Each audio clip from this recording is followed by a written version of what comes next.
And when you get that hot dog out with that food, it's tunnel vision, baby. I just wanna win. Yeah. LA baby, who we running with? Yeah. 2, 2, 3, 3, I'm on 10 again. Yeah. State your name. Big big dope on flame. I just switched the lane. Damn, he did it again. I just flipped the pain. Stripping and dipping the bass. Slap on everything. Hello everybody and welcome back to the coolest dog training channel right here on YouTube. Thanks for joining me today. Here's Lakota. I'm at the Upstate Canine Academy. I'm going to be answering some very frequently asked questions from you guys. The topic of discussion today is something we see all the time here at the Upstate Canine Academy. I think a lot of beginner dog trainers and a lot of beginner dog owners will make this mistake very, very often, which will be detrimental to your training in the future and your sustainability of obedience. And so today I'm going to be talking about how to wean your dog off the dependency of the food motivator, which basically means my dog won't do anything unless food is involved. So I'm going to be going over some real simple tips on how to get out of that funk, as well as how it's created. Now, I'll be the first to tell you I use food in almost all the training I do, but a lot of times the food comes in the middle or at the end of the training for the icing on top. Now, I love using food to motivate the dog to try new behaviors. I love luring the dog with food to create new behaviors, and I'll be the first to tell you that. However, you have to be really careful how you use food in the preliminary stages of building behaviors. So if you think about it, if you get into a training class and you cut up a half a pack of hot dogs or a whole pack of hot dogs, pretty much any animal that eats meat is going to follow you around the room, which is okay if that's what you're looking to do. But at what point does it become feeding versus training? And I see that very frequently. You go to a training class, they say, bring your hot dogs. The dogs get really excited. They salivate like that. I don't have hot dogs, but she just loves anything. And they get really excited to work, which is fantastic. I love motivating dogs and creating euphoria for them to train and work and learn new stuff. However, I've also taught this to 7-year-olds at the 4-H club on how to lure animals around with food. So it's a very, very easy step to do, but you have to be careful on the difference between feeding and training. And that's where a lot of people make that mistake. You get that food out, the dog doesn't know you, they don't know what you're asking, and you're doing this, and you're doing this, and you're doing this, and you're saying, good job, good job, good job. But the dog and the animal, go touch, is so motivated and so focused on the food that at that point, you're not training, you're feeding. Now, it's the same thing I talk about very often on the other end of the spectrum of being very careful how you apply pressure, corrections, discipline, structure, all that stuff. You have to meet somewhere in the middle to be fair to the learning curve of the dog. Now, it may sound silly, Tom, how can you ruin a dog with food? It's very simple. Teaching a dog to follow you around a room and chase food and lure without teaching behaviors is a big waste of your time. And if you're paying a trainer to help you do this, it's a big waste of your money as well. You really have to ask yourself, if you ask your dog to do a behavior, do you need that motivation to get them to do it? Or have they captured the behavior internally and understand it to the fullest amount? Ask yourself that. Seriously, look at your dog right now, think of your dog, think of your training protocols and say, if I ask my dog to down, will they down? If I ask my dog to sit, will they do it without a prompted motivation? And I'm only making this video because it creates such frustration with dog owners when they come in and they say, my dog has been through basic training before and they know sit, they know heel, they know down, and they know all of these things, and I get them out on a leash and I say, hey, Fido, sit, and the dog's looking at me like I have no idea what that is, and B, even if I did know it, I'm not gonna do it because you're not serving me any food, so no way, Jose. The amount of frustration that can create between the handler and the dog is huge because I said, wait a minute, you said your dog knows these behaviors. Oh, well, they do, hold on, let me get you some food. Now for me, there's a significant difference between your dog doing a circus trick to get the food from you, and kind of like a slot machine. At some point, it is gonna land on that behavior and the dog's gonna do it, but they don't know how to compartmentalize the behaviors and know them individually. Which for me, if I'm training basic obedience to sit because I don't want the dog to cross the road yet, to come back because I don't want them to get hit by a car, to heel because I don't want them to drag me down the road, or so on and so forth. If they can't do those very basic things without food, then to me, there's absolutely no point in teaching that way. So I'm gonna go over a couple tips on how to wean your dog off of that food motivator. Now, the first thing I'm gonna do is just tell you to replace your food motivator to the dog with your verbal marker. So when you're telling a dog to sit and they do it, you're then going to say good sit instead of good sit food. Good sit food. Because again, when you get that hot dog out with that food, it's tunnel vision, baby. I'm just going to demonstrate what that looks like right now. Lakota left. Yes, good left. There's one thing. Lakota heel. Good heel. Good heel, Lakota. Good. Lakota sit. Good sit. Left. Place. Good place. Left. Good left. Touch. Good. Stay. So there's maybe 6 or 7 different things I've asked her to do. And then at the end of it, I'll then say, hey, good job, good stay, good everything else, good job, paying her for that. So for her and I, our relationship is very non-traditional because I'm paying her with food because she just performed really well. I marked the behaviors when she was doing it with my verbal. And that's the difference. So a lot of people will go, good heel, good sit, good down, good place, good left, good touch. Right? And I did that with my voice instead of food. I just paid her at the end because she reached all my expectations like she normally does, and I was happy with her performance. So I paid her a little bit of food for doing all of that stuff at the end of the obedience trial that I just did. The second thing you can do is simply wean off of the treats that you give your dog in increments. So we're going to combine the first thing we just did with, hey, good job as you're doing it, so verbal praise. And then I'm going to give her a piece of food maybe once every 5 or 4 times instead of every single time. Because this will then tell the dog, okay, I'm still doing the right thing, but I'm not getting stuffed like a potbelly full of hot dogs. And that's another really big reason why we don't depend on food in training, is because if your dog is dependent on food for their reward and to let them know that they've done the right thing that you've asked them to do without just saying, hey, good job, and they go, okay, I've got it. If they're sitting there waiting for that food, they may think that they didn't do the right thing. If you go, oh crap, I forgot my treats, or oh crap, I'm out.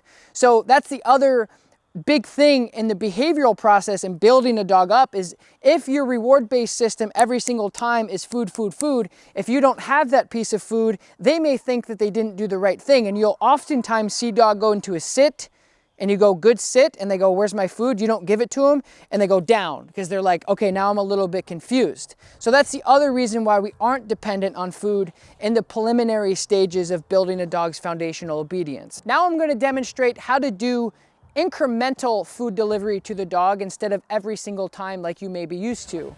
Left. Good left. Heel. Good heel. Quarter sit. Yes. Good sit. Quarter down. Yes. Good down. Sit. Yes. Good sit. Good job. So there you guys just saw, I was just teaching her that she's done everything I want her to do. And she's still looking for that food, but she's not getting it every single time. So that's the other way you can start doing, is just like we talked about in the beginning, replacing that food delivery with good, whatever the behavior you're asking, and then incrementally, maybe a treat, maybe not, doesn't matter. Come, good come, go touch. Yes, good touch. Lakota come. Yes, good come, go touch. Good, Lakota come. Yes, good touch. So there was another great example of just showing you guys incremental food delivery instead of every single time. She might have came to me and went back to the place 5 or 6 times, and then I gave her food at the end. The last thing I'm going to talk about is just motivation delivery in general. How you present your dog with the motivation or the reward is a big factor in how much they work, how hard they work, and their engagement with the handler. I saved this for last because this may be one of the harder things out of the things that we've talked about today for your dog if they're usually dependent on food or just reward-based systems in general.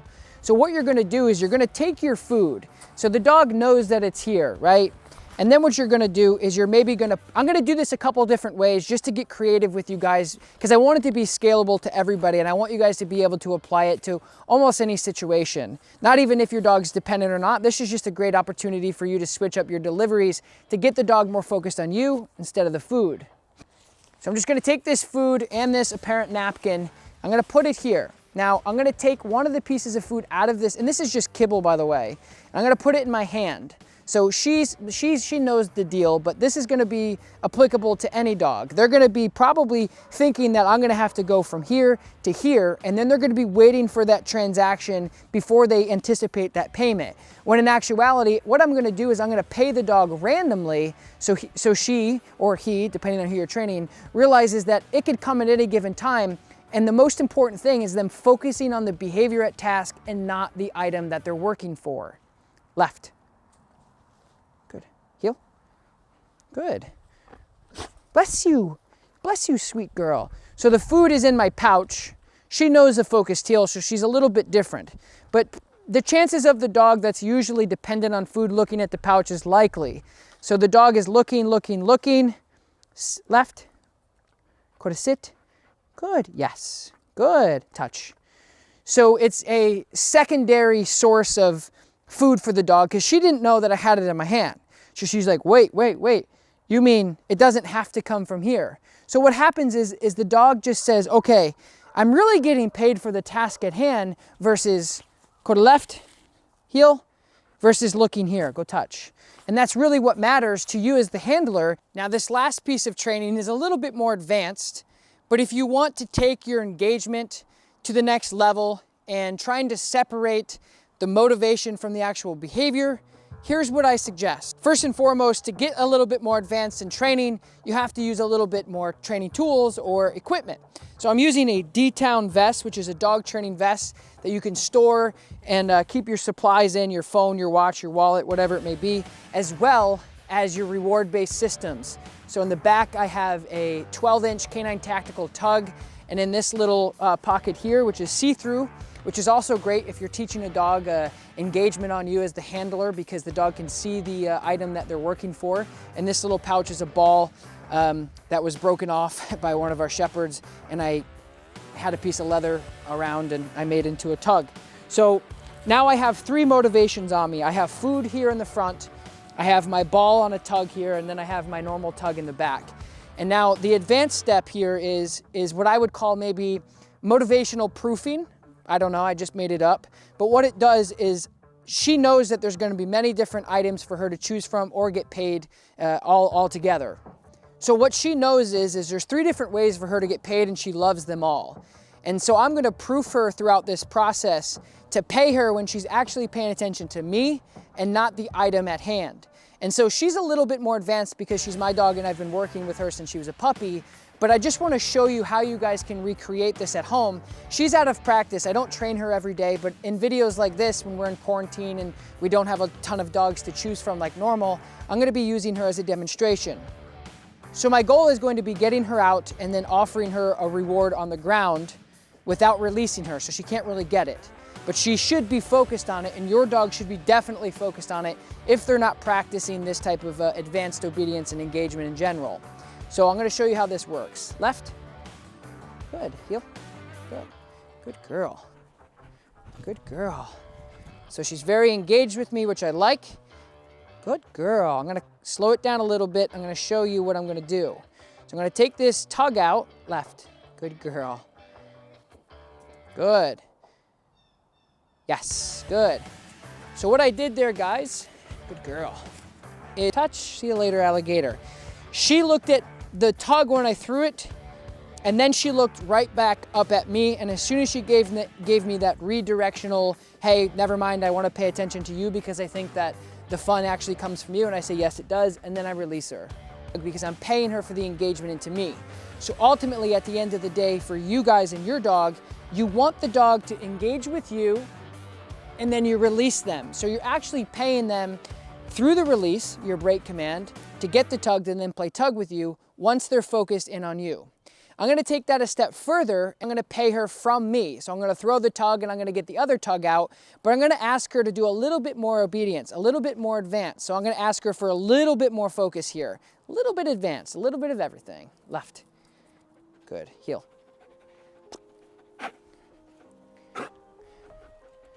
Good heel, good. So I'm gonna take that tug,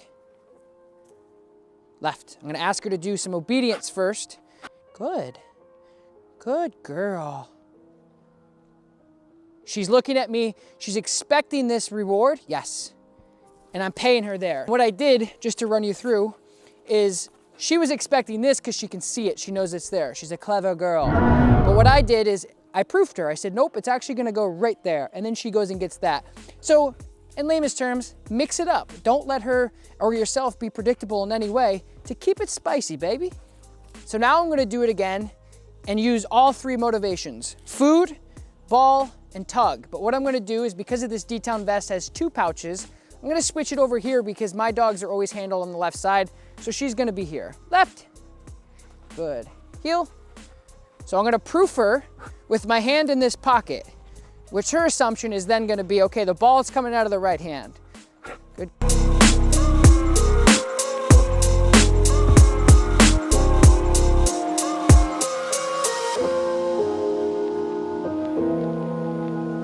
Good, left.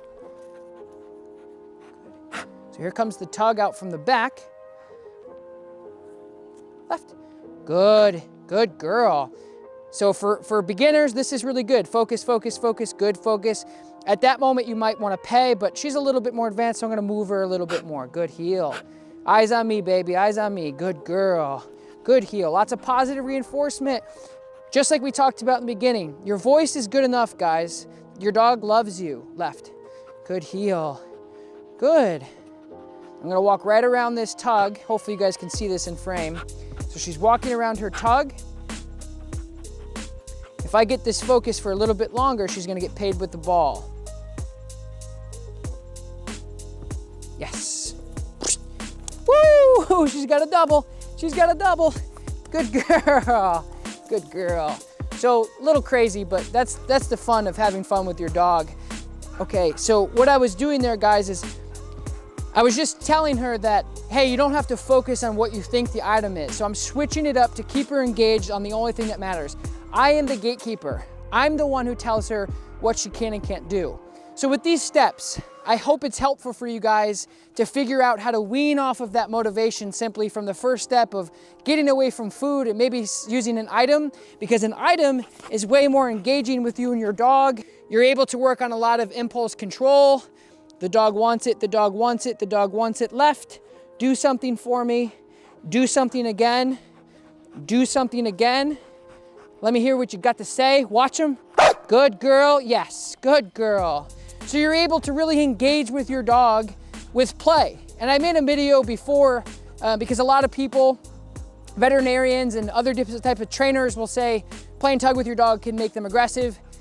Under most circumstances, that's not true. You can watch that video in the link above. But anyway, if you guys haven't yet, don't forget, like, subscribe to my channel. I'll be putting out these videos as much as I possibly can. The link to the D-Town vest is gonna be listed below. You can get them in different colors. You can get them in different sizes, of course. And there's a bunch of different great things on that website you guys can check out to make your dog training experience just one level up. I appreciate you guys. I will talk to you next time. Peace. Good girl. Good girl.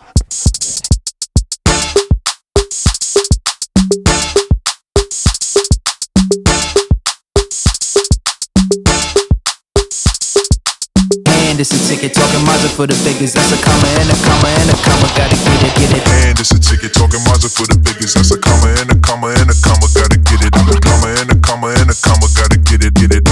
Comma and a comma. Gotta get it. And it's a ticket.